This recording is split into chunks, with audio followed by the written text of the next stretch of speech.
Da da da da!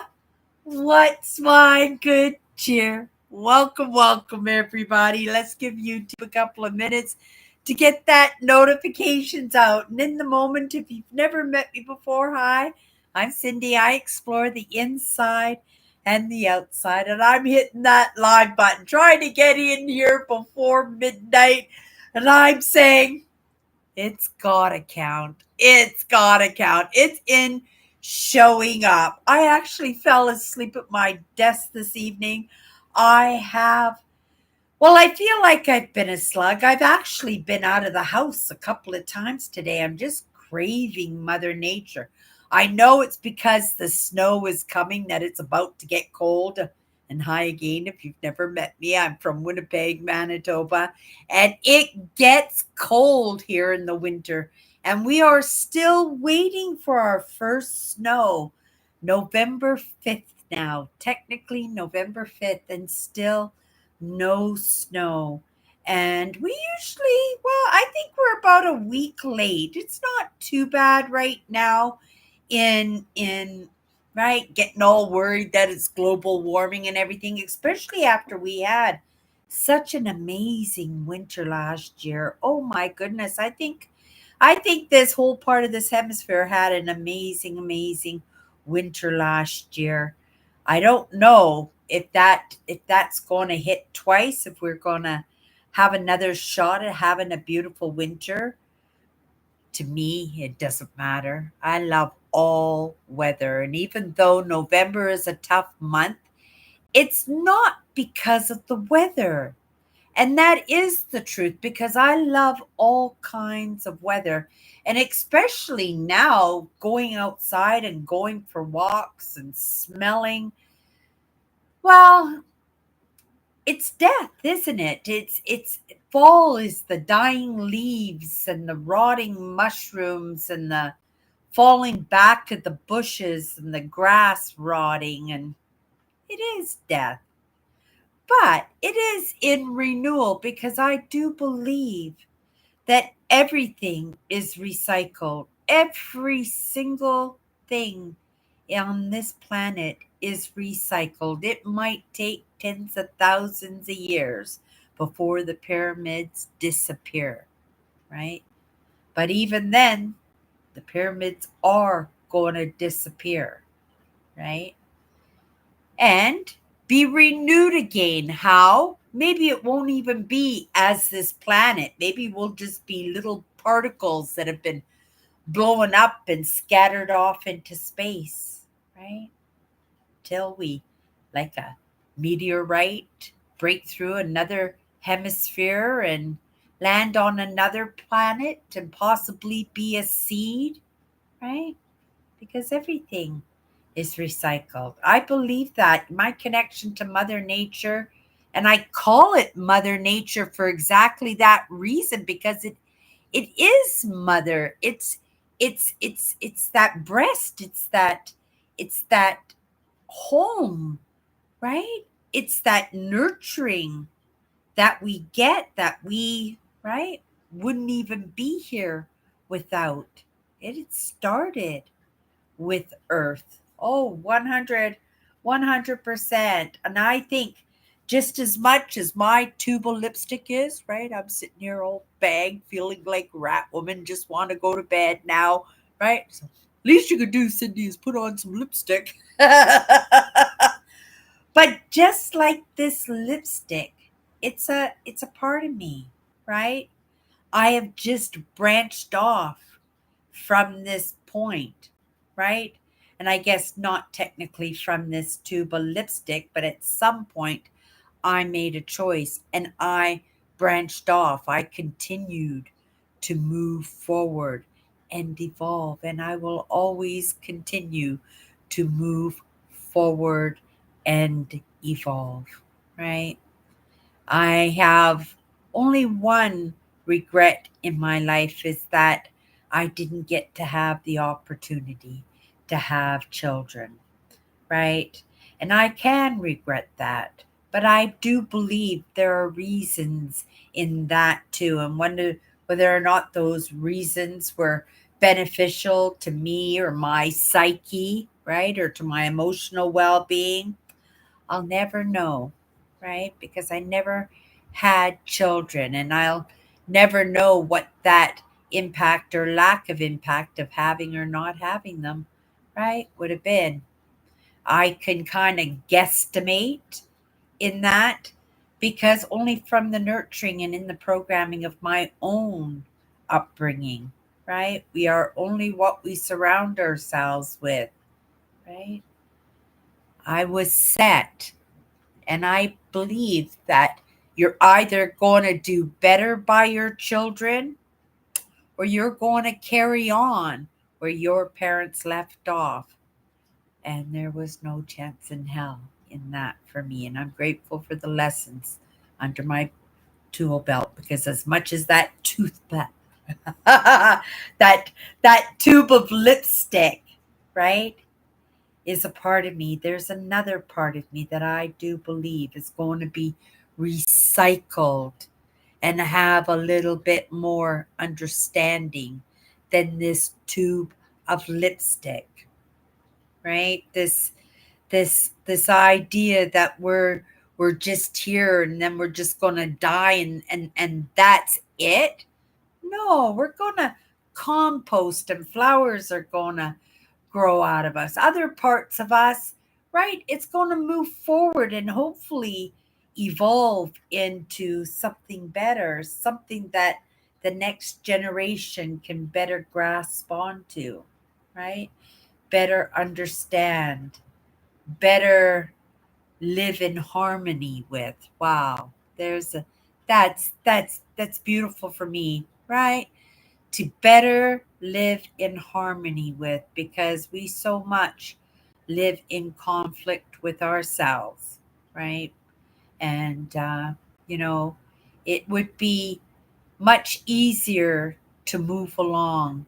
Our evolution would be a lot more comfy, but would we be more resilient, right? Without the difficulties, where's that desire to survive, right? Where's that never give up, right? We have to have something to strive for, and it has to be in striving and it has to be in our own survival because if it isn't in that, it's in our extinction, right?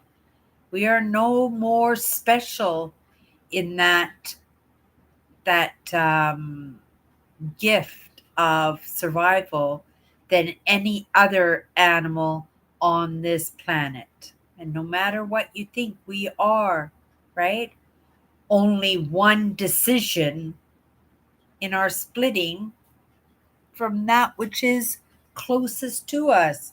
And as much as we are not Neanderthals anymore, I'm going to have to say we're pretty close in not being Homo sapiens anymore. And I think a lot of this is right because it's just not understandable, right? In the state of mankind's evolution, we are just not stable enough or capable enough or willing enough to be open enough to understand any of it. So it has been a big blank. But in our evolution and whatever that next stage of evolution is going to be, whatever they put that label on us, something a little bit better than Homo sapien. I was thinking conscious man. I thought that was pretty good because I do believe that that's our out in our movement. It's something that will help us to strive to keep moving forward in a truth too because it is a truth.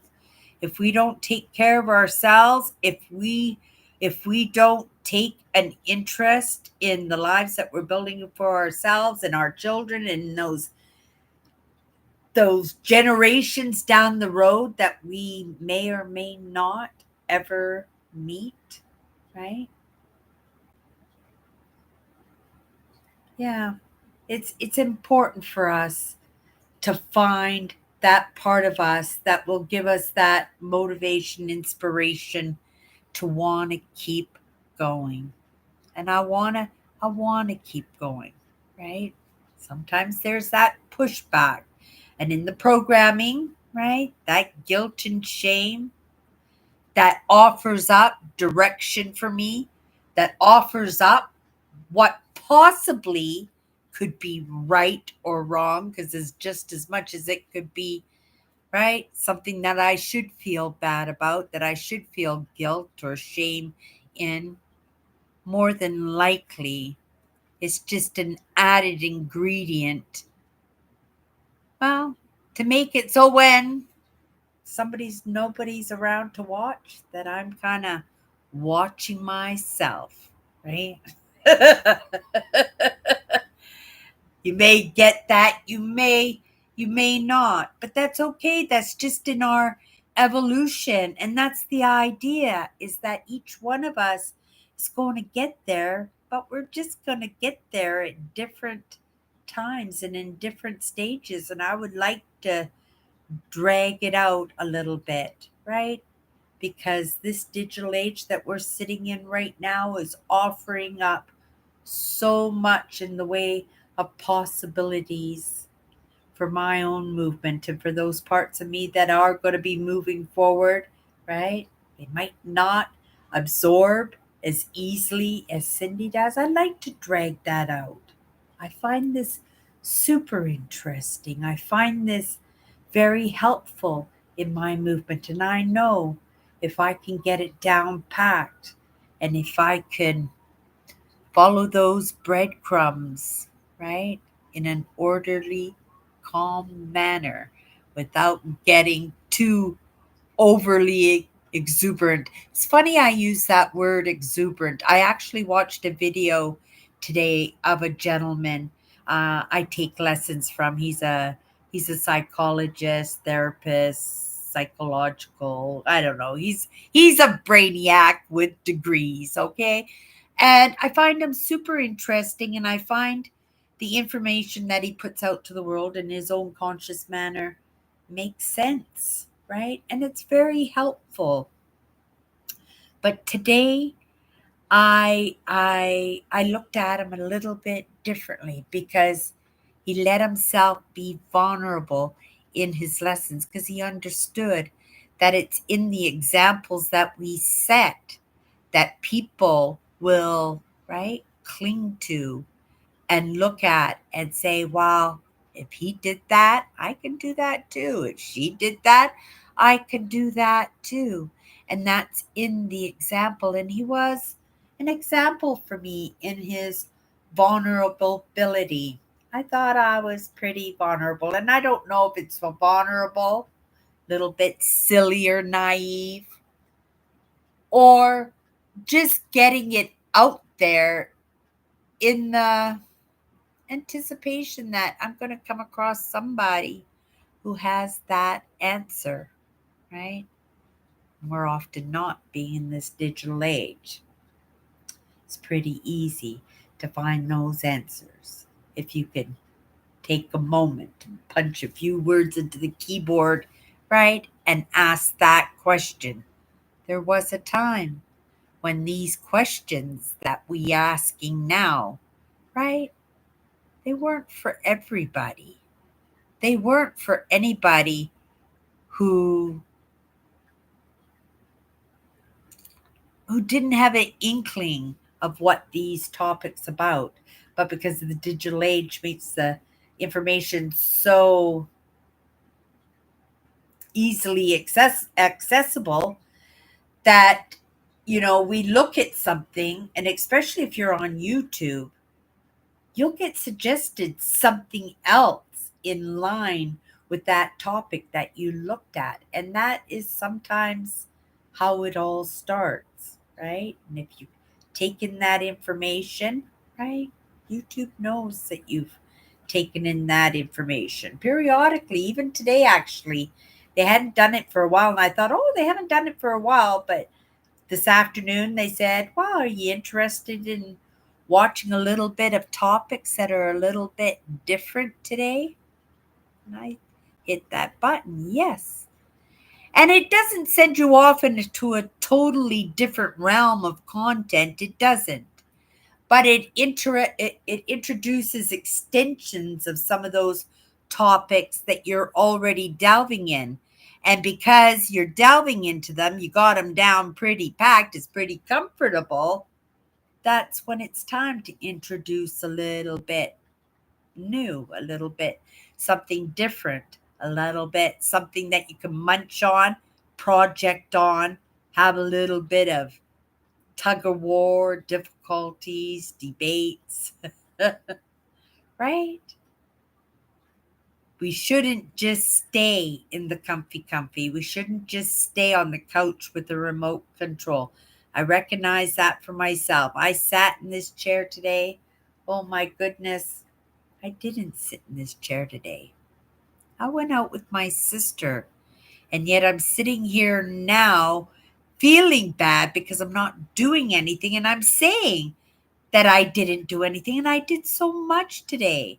Just not what I said I was going to do. I said I was going to edit videos, and I think that's where the guilt and shame lays, because I did something other than edit my content that I have a video I need to upload. Today was the day I was supposed to be working on it. Instead, I went out and I had an enjoyable afternoon with my sister. We had lots of fun. Just went out for the afternoon. Right? Came back this evening and I just kind of slugged it out. And when I say slugged it out, I don't mean slugged it out. I meant slugged it out. Right? I just kind of took in content, made bread, went to the grocery store, just flaked out. So we'll try again tomorrow in editing that video. I committed to make sure that I had something up Tuesday or Wednesday. For sure now I won't get it up tomorrow, but Wednesday, commit to myself, right? I will get it up because I have to. That's my evolution, is just in showing up, right? And even if I don't get it right, even if I stumble and procrastinate and mess it all up, it's in that effort, and it's in being that mix of things that I'm not comfortable with. And we all know Cindy doesn't like editing. And I got to stop saying that Cindy doesn't like editing, because it is kind of exciting when I discover something with the sound or the music, or the sound mix, or new editing techniques and stuff. It is fun that way, right? But it's very periodic, and it's very minimal in what I'm doing that is not so much fun. But I do commit to myself. I'll be on those videos tomorrow. I already said to myself, I'm not getting out of my pajamas tomorrow. I'm going to stay in my pajamas all day long, do my laundry, edit my video, see if we can get it done. It's going to be a long one. I can already tell. I haven't even finished converting everything yet. Hello, Nancy. I thought of you tonight, dear. I thought of you tonight. And even though I don't see you in the comments yet, I know that's you. I hope you're having an amazing week. I saw your family is getting bigger, getting ready for the holidays. How was your train? How was your train celebration for Halloween, Nancy? I have to be honest, I didn't come in and take a look at your Halloween presentation. So after my live show tonight, I'll make sure that I go into your channel and see what you did with your Halloween setup. I saw the pictures. I thought the pictures were pretty cool. Perfect. I'll go into your channel and I'll check it out after my live show. Now you're going to tear it all down. Have you started tearing it down now to get ready for Christmas? I'm sure you started the very next day. And she's going to laugh because it is true. Oh, good, good. That's awesome. I've never played on TikTok myself, Nancy, right? It's always been YouTube and Instagram. It's already, what do you mean it's already up? Halloween just ended. Nancy, you're a crazy girl. Me and Andrew were saying on Sunday on our live show how adventurous you are. That you have, and Andrew was saying how much he admired your adventurous attitude, right? How you live your life. I thought that was a really nice compliment that he paid you there, Nancy. Okay, well, I'll watch your Halloween one tonight, and I promise, as soon as the Christmas one is up, I'll watch it. How's that?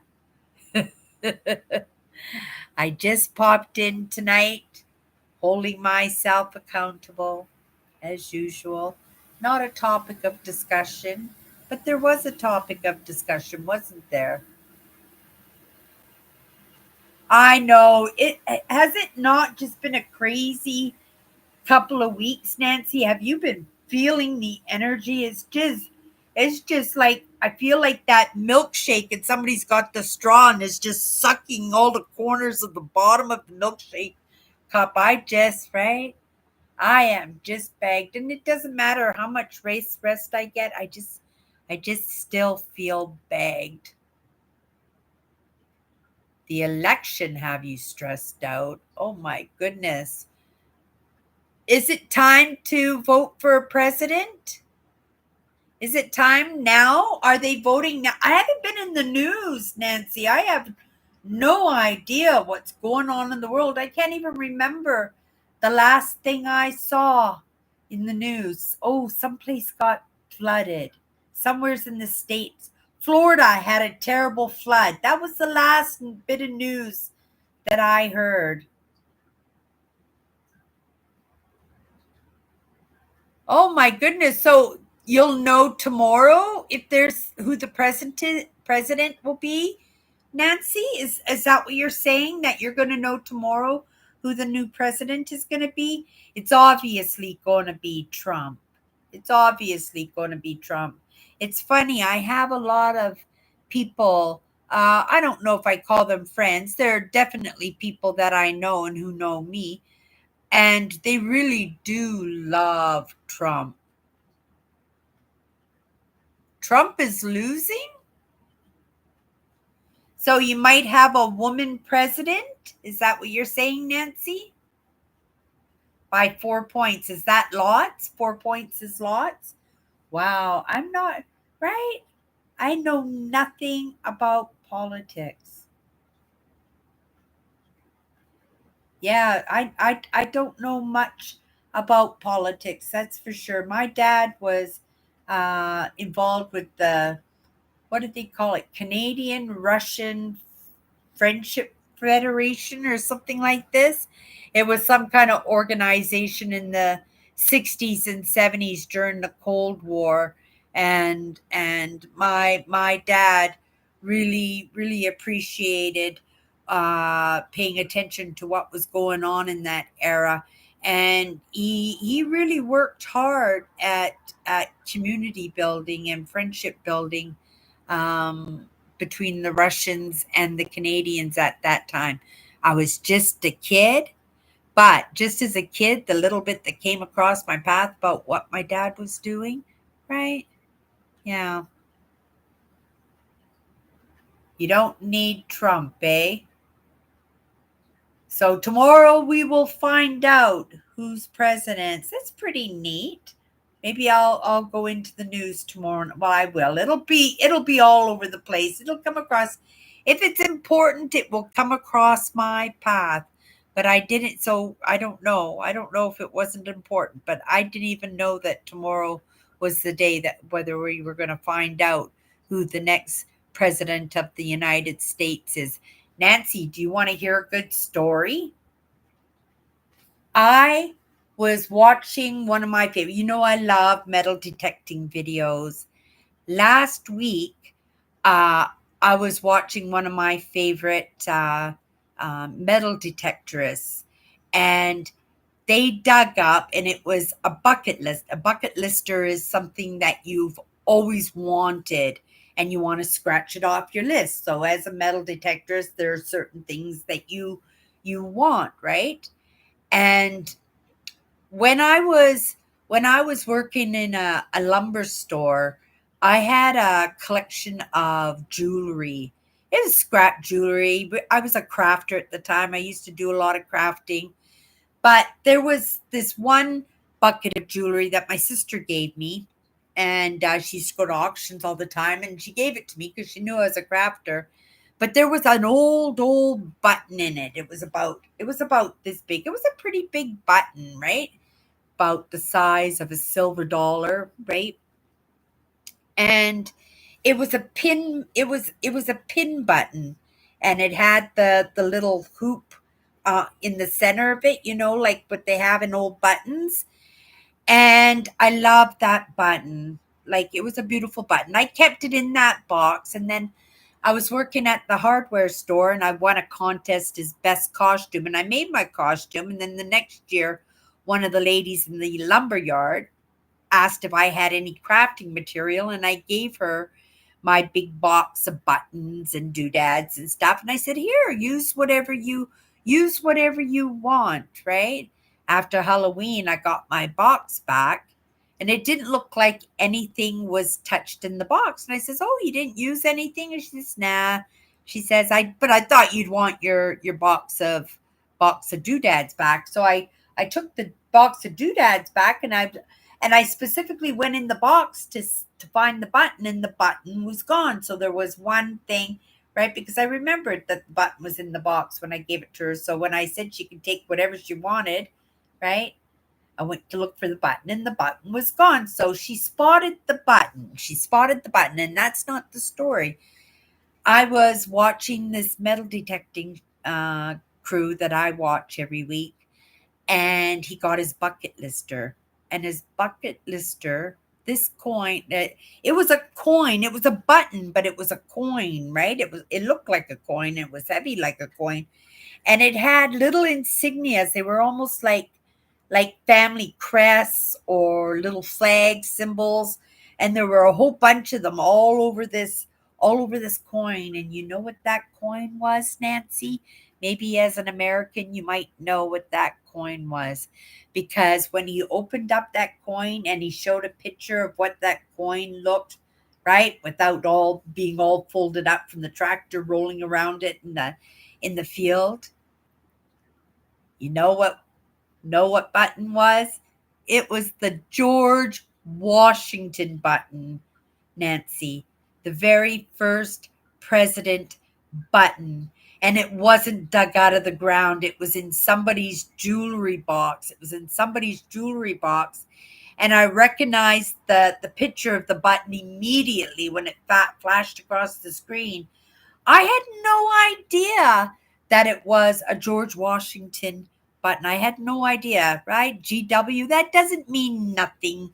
That doesn't mean nothing to me with the initials on the button, right? So yeah, I thought that was pretty neat because I had a very expensive relic in my jewelry box, because some of those buttons go for like $10,000. Oh, good, Nancy. I'll check it out after my live show, okay? Nancy's saying she sent me a video on Messenger. So that I could do. That I could easily do. Sit in my chair and watch a video. I am going to go put my pajamas on that I'm going to wear for 24 hours. I'm not going to get out of my pajamas tomorrow. I swear, I'm not going to leave that. I'm not even going to leave the building tomorrow. I'm going to do my laundry, and I'm going to work on my video. I'll have my next episode from my holiday this past September in Ontario provincial parks. I'll have that up. I promised on Wednesday, so I'm going to have to get to work on it first thing tomorrow. But I will watch that video as soon as I end my live. Everybody, thank you, Nancy, for popping in tonight. Everybody, have a great night, and we'll see each other tomorrow. Bye-bye. Night, Nancy.